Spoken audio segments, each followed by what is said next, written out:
तो दोस्तों फिर से स्वागत है नेट जेआरएफ की इस कक्षा में। मैं आपको फर्स्ट पेपर पढ़ा रहा हूं और फर्स्ट पेपर में एक एक पॉइंट को मैं विस्तृत समझाता हूं, बाइलिंगुअल लिखता हूं ताकि आपको कोई दिक्कत ना हो और एग्जामिनेशन को आप अच्छे से फेस कर पाए। क्लास शुरू करने से पहले एक बात कहूंगा कि गिरते हैं घुड़सवार मैदाने जंग में, कायर तो वो जो घर से निकले ही नहीं। हो सकता है एक आध बार आपसे पेपर क्रैक ना हुआ हो, एग्जामिनेशन क्रैक ना हुआ हो, लेकिन ऐसा नहीं कि वो आपसे क्रैक नहीं होगा।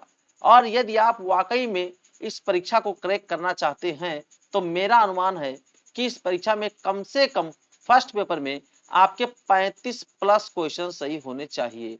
लगभग में 35 प्लस क्वेश्चन होना ही चाहिए, ठीक है ना। और यदि मेरा वीडियो आप देखते हैं तो मैथमेटिक्स वाले क्वेश्चन को छोड़ करके मैं कम से कम आपको 32 प्लस क्वेश्चन देने का प्रयास करूंगा। कम से कम मेरा इतना जो है अनुमान है। और यदि सही से आपने मेरा प्रैक्टिस सेट हल किया, मेरे साथ लगे रहे, तो 20 से 22 क्वेश्चन तो आपको डायरेक्ट हिट करेंगे। आप देख लेना पेपर में कम से कम 20 से 22 क्वेश्चन पेपर में डायरेक्ट हिट करेंगे, ठीक है ना। तो आइए शुरू करता हूं।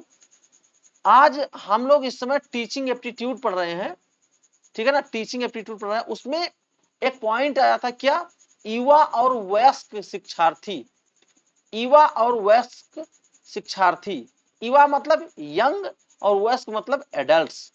देखिए, तो इनमें हम लोग को अंतर अगर स्पष्ट हो जाए तो एग्जामिनेशन में जो क्वेश्चन आएंगे उनको हम लोग अच्छे से हल कर लेंगे, ठीक ना। आइए देखते हैं। तो यदि उम्र के अनुसार देखा जाए, हम लोग क्या देखें, उम्र के अनुसार यदि हम लोग देखें एज के हिसाब से, तो यंग लर्नर्स की आयु सामान्यतः 18 वर्ष से कम मानी जाती है, जबकि एडल्ट्स जो लर्नर होते हैं उनकी उम्र 18 वर्ष से अधिक मानी जाती है।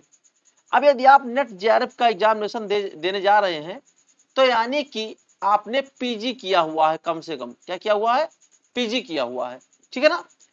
तो अब जो 18 वर्ष से नीचे होंगे वो कक्षा 12 या उससे कम होंगे। अब कक्षा 12 के स्टूडेंट कैसे होते हैं आपको पता होगा, क्योंकि कभी ना कभी जो सास है वो भी कभी ना कभी बहू थी। यानी कि आप पीजी कर रहे हो या पीजी क्रॉस कर चुके हो तो आप भी कभी ना कभी इंटर में थे। और यदि आप इंटर में थे तो आपको पता है कि आपकी व्यवहार में क्या क्या था, यानी आप कैसे व्यवहार करते थे, ठीक है ना। बेग और तूफान की अवस्था, यह अवस्था कही जाती है, ठीक। बेग और तूफान की अवस्था कौन, जो यंग होते हैं, ठीक है ना। अब उसके बाद में क्या होता है कि बच्चे धीरे धीरे परिपक्व होना शुरू हो जाते हैं, ठीक। तो एज के हिसाब से क्या, 18 वर्ष से अधिक, तो मान के चलिए कि अब वो यंग से एडल्ट की ओर बढ़ रहे हैं, ठीक है ना। और 18 वर्ष से कम यानी कि अभी वो यंग है, यंग एज में है, ठीक। आगे चलते हैं। अब ये दोनों लोग भैया क्लास में कैसा व्यवहार करते हैं, देखिए मैंने डायरेक्ट क्वेश्चन को मैंने टाइप किया है, समझ लीजिए। ऐसे ही दो लाइनों को दे देगा, कहेगा निम्नलिखित में कौन सा सही है। तो कक्षा नियंत्रण को यदि देखें तो यंग लर्नर्स को अनुशासन के लिए एक्सटर्नल कंट्रोल की आवश्यकता, यानी कि बाहरी नियंत्रण की आवश्यकता होती है, जबकि एडल्ट जो लर्नर्स होते हैं उनके लिए सेल्फ डिसिप्लिन, उनके अंदर कुछ ना कुछ आत्म अनुशासन आ जाता है। अब आप समझ रहे होंगे कि कक्षा 12 तक का जो बच्चा होता है उसकी क्लास में डंडे की आवश्यकता होती है, छड़ी लोग लेकर के पढ़ाते हैं ठीक है। और जब आप ग्रेजुएशन में जाते हैं या उससे ऊपर चले जाते हैं तो फिर आपको कोई अनुशासन की आवश्यकता नहीं होती है, आप खुद अनुशासित हो जाते हैं, ठीक। क्योंकि एक समझ विकसित हो जाती है, ठीक है ना, एक परिपक्वता आ जाती है आपके अंदर, ठीक। तो ये देखिए, तो एंग में कक्षा नियंत्रण की आवश्यकता होती है, बाहरी नियंत्रण की आवश्यकता होती है, जबकि जो एडल्ट होते हैं उनके अंदर आंतरिक रूप से अनुशासन आ जाता है, वो थोड़ा शांति प्रिय हो जाते हैं, यानी कहा जाता है कि इनके अंदर परिपक्वता आ गई है, ठीक है ना। हाँ, मेच्योरिटी जिसको कहते हैं। चलिए आगे चलते हैं। तीसरा पॉइंट अगर हम लोग देखें तो क्या है भैया, तीसरा पॉइंट लर्निंग मेथड को यदि लेकर के बात किया जाए, यंग लर्नर्स और जो है एडल्ट लर्नर्स में जो अंतर स्पष्ट हो, तो लर्निंग मेथड को देखा जाए तो इनका लर्निंग मेथड होता है इमिटेशन एंड गाइडेंस के ऊपर निर्भर होता है, यानी आप जैसे करोगे वैसा करेंगे, या तो इनको जैसा मार्गदर्शन दोगे वैसा करेंगे। जबकि एडल्ट लर्नर्स क्या होते हैं, एक्सपीरियंस बेस्ड लर्निंग, इनके अंदर कुछ ना कुछ अनुभव होता है और उसी अनुभव के आधार पर ये जो है सीखना प्रारंभ करते हैं। ए का मतलब आपका मतलब 18 वर्ष से ऊपर, यानी कि जो ग्रेजुएशन को क्रॉस कर रहे हो, ठीक है ना, तो आप एडल्ट में हैं। तो एडल्ट जो होता है वो कहीं ना कहीं उसके अंदर अनुभव आ जाता है, धीरे धीरे धीरे वो सीखता है, यंग अवस्था में वो सीखता है और सीखने के बाद उसके अंदर अनुभव आ जाता है। तो इनके सीखने का तरीका भी थोड़ा सा अनुभव आधारित हो जाता है, ठीक ना। अब चौथा पॉइंट देखते हैं। चौथे पॉइंट में अप्रोच टू न्यू नॉलेज, भाई नई जानकारी के प्रति इनका लगाव, इनका दृष्टिकोण कैसा होता है, अप्रोच कैसा होता है। कोई नई बात आई तो जो यंग लर्नर्स होते हैं वो क्विकली एक्सेप्ट, नई जानकारी को तुरंत मान लेंगे। अभी इसको समझाता हूं, नई जानकारी को तुरंत मान लेते हैं। जबकि जो एडल्ट होता है उसके अंदर कुछ अनुभव हो जाते हैं, कुछ पुरानी जो है बैकग्राउंड जानकारी की कुछ बैकग्राउंड हो जाते हैं, तो उसके आधार पे वो सोच विचार कर काम करता है। एडल्ट लर्नर्स क्या होते हैं, इवैल्यूएट एंड एक्सेप्ट, पहले उसको इवैल्यूएट करते हैं, यानी परखते हैं, जांचते हैं, फिर उसको स्वीकार करते हैं। ऐसे नहीं कि हाँ सही है, समझ पा रहे हैं, कि ये जो है थोड़ा समझदार हो जाते हैं, मेरे कहने का मतलब ये है। ठीक, अब आगे चलते हैं। पांचवा नंबर देखिए क्या है भाई, पांचवा नंबर है कि एक्सपेक्टेशन फ्रॉम टीचर, ये शिक्षक से क्या चाहते हैं। दोनों प्रकार के जो स्टूडेंट हैं वो शिक्षक से क्या चाहते हैं। तो जो यंग लर्नर्स होते हैं वो पूर्णतः डिपेंडेंट होते हैं, किसके ऊपर, शिक्षक के ऊपर, मतलब जो शिक्षक कहेगा वही वो करेंगे। जबकि एडल्ट लर्नर जो होते हैं कि शिक्षक उनके एक्सपीरियंस का रिस्पेक्ट, यानी अनुभव का सम्मान करे। दैट मीन्स जो एडल्ट होते हैं वो अपने एक्सपीरियंस के साथ पढ़ना चाहते हैं, ठीक है ना। वो चाहते हैं कि टीचर मेरी बातों को भी समझे। जबकि यंग लर्नर ऐसा कुछ नहीं, आप क्लास में गए, जो पढ़ाए उन्होंने छाप लिया, उन्होंने वो चीजें समझ लिया, उन्होंने वो चीजें रट लिया, ठीक है ना। तो इस बात का आप भी अनुभव करते होंगे, आप भी के साथ जो है ऐसी घटनाएं हुई ही होंगी, निश्चित ही, क्योंकि सास कभी बहू थी। समझ पा रहे हैं, चलिए आगे चलते हैं। सोर्स ऑफ मोटिवेशन, इनका प्रेरणा का स्रोत क्या होता है। तो जो यंग लर्नर्स होते हैं उनकी प्रेरणा प्रायः बाहरी होती है, जो एक्सटर्नल होती है। जैसे कि कितना नंबर आपने पाया, परीक्षा में कौन फर्स्ट सेकंड थर्ड आया, पुरस्कार आपको क्या मिला, ये जो है वह प्रेरक चीजें हैं और इससे जो है यंग लर्नर प्रभावित होते हैं। जबकि जो एडल्ट्स होता है थोड़ा बड़ा हो जाता है, उसके अंदर आंतरिक प्रेरणा जागृत हो जाती है, वो अपने करियर को लेकर के बड़ा जो है सचेत रहता है। वो सोचता है कि मेरे अंदर कोई स्किल आ जाए, कोई कौशल आ जाए, ताकि जो है हम कोई किसी काम को अच्छे तरीके से जो है काम कर पाए, ठीक है ना। और सबसे बड़ी बात ये कि एडल्ट वो चाहता है जो उसके जीवन में उपयोगी हो, वो नहीं चाहता जो उसको बाहरी रूप से प्रेरित करे, ठीक है ना। वो चाहता है जो उसके लाइफ के लिए बहुत अनिवार्य हो, ठीक है ना। तो ये चीजें आपसे पूछा जा सकता है कि निम्नलिखित में कौन सी चीजें यंग लर्नर्स को प्रेरित करती हैं या एडल्ट लर्नर्स को प्रेरित करती हैं।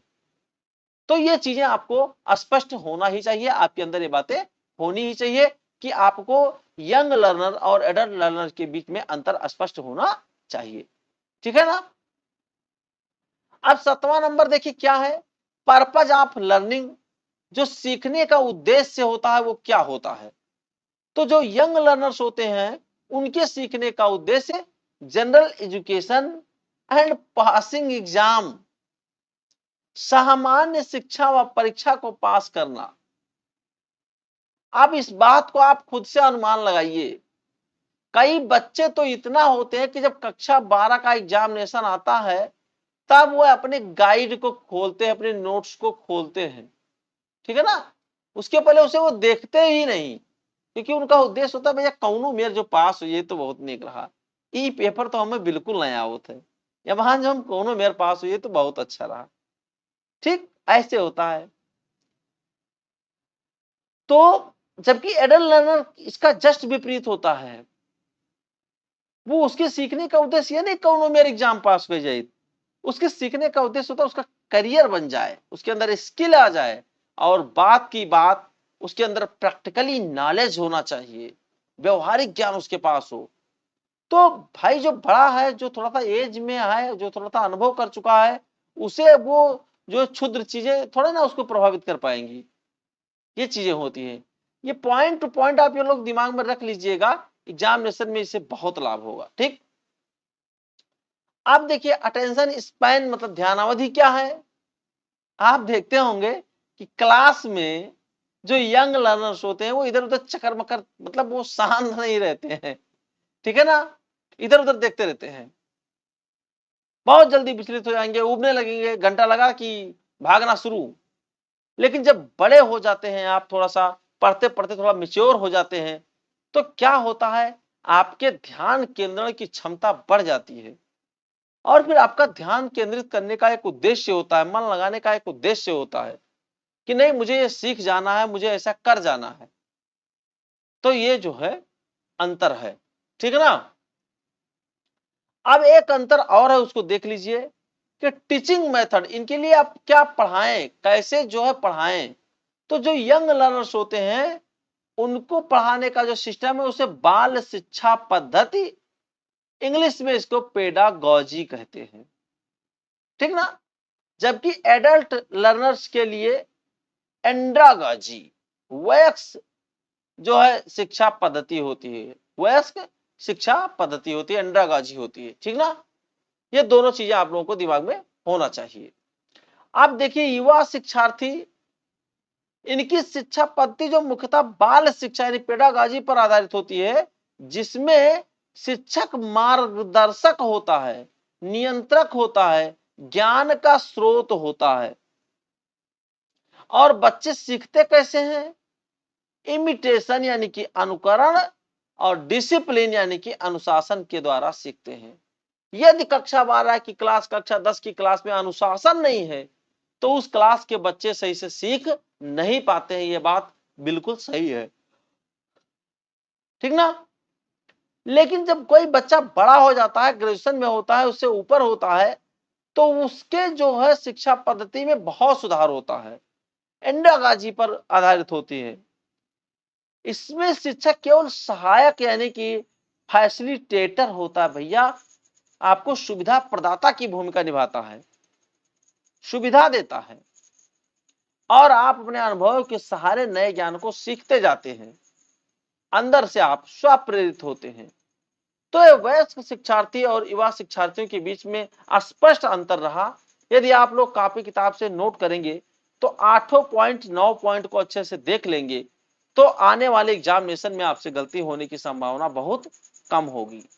दोस्तों मेरा क्लास यदि आपको पसंद आता हो तो अपने मित्र के पास शेयर कर दीजिए और मेरा भी थोड़ा लाभ कर दीजिए, लाइक कर दीजिए और हाँ कमेंट जरूर कीजिए, चाहे कुछ ही लिखिए, हेलो हाय ही लिखिए, लेकिन कमेंट जरूर करिए। मेरा तो मकसद रहता है कि आप कुछ ना कुछ, कोई ना कोई प्रश्न डालें, लेकिन ठीक है आपके मन में जो भी आया करिए, लेकिन कमेंट जरूर करिए, ठीक है ना। तो बस ये क्लास इतना ही, मिलता हूं नेक्स्ट क्लास में। टीचिंग एप्टीट्यूड लगभग खत्म होने वाला है, उसके बाद में जल्दी शुरू होगा टॉपिक आपका शोध, ठीक है ना। तो मिलता हूं नेक्स्ट क्लास में, तब तक के लिए जय हिंद।